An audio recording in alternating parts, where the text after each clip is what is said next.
Most everybody knows the sounds of NASCAR racing, but unless you're a fan who goes to the races often, you most likely do not know the voices who call the action on the track every weekend.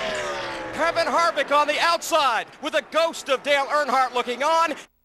These men and women make legendary calls using experience and feel, not technology or nifty graphics.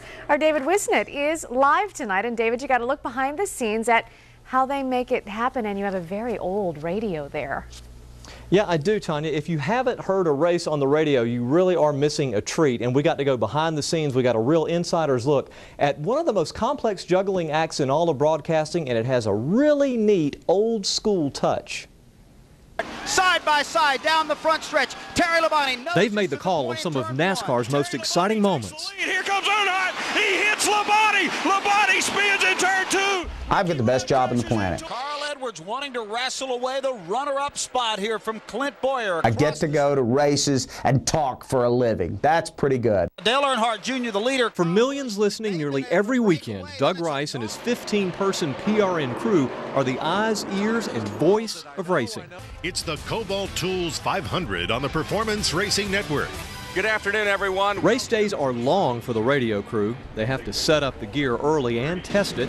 Then they have to gather interviews with drivers and crew chiefs like Tony Uri Jr. There's a lot of people out there sliding around, a lot of people having trouble. It's not as easy as it looks. Rice and Mark Garrow in the booth run their own delicate relay race with turn and pit announcers for 4 or 5 hours. It's handing off the baton. Chuck Carlin, once he got around Kyle Busch, Clint Boyer checked out. He certainly checked out. Some 12, 15 car length separation between Clint Boyer and Kyle Busch already. The number one thing I get asked is, how do we go from turn to turn? And that's just feel. That's just years of working together. Down to All-Tel pit reporter Jim Noble.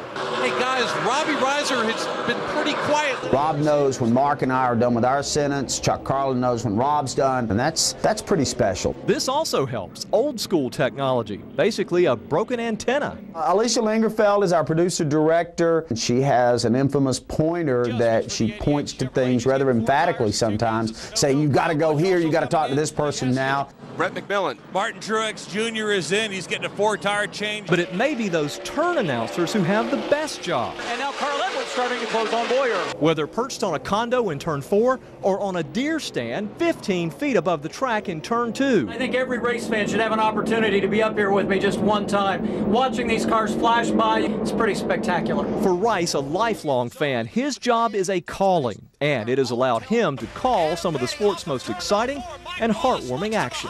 But it's not enough. The checkered flag to Adam Petty, and he pulls off the same trick. And of course, 2 years later, Adam Petty was dead, so that's what makes that such a special call to Doug Rice and the PRN crew. They're doing well now. They're on 500 radio stations for each race that they do. And just this week, they were able to cut the ribbon on brand new studios at Lowe's Motor Speedway in Concord. So things going well there for PRN. Live in Salisbury, David Whisenant, WBTV News 3. All right, David, some important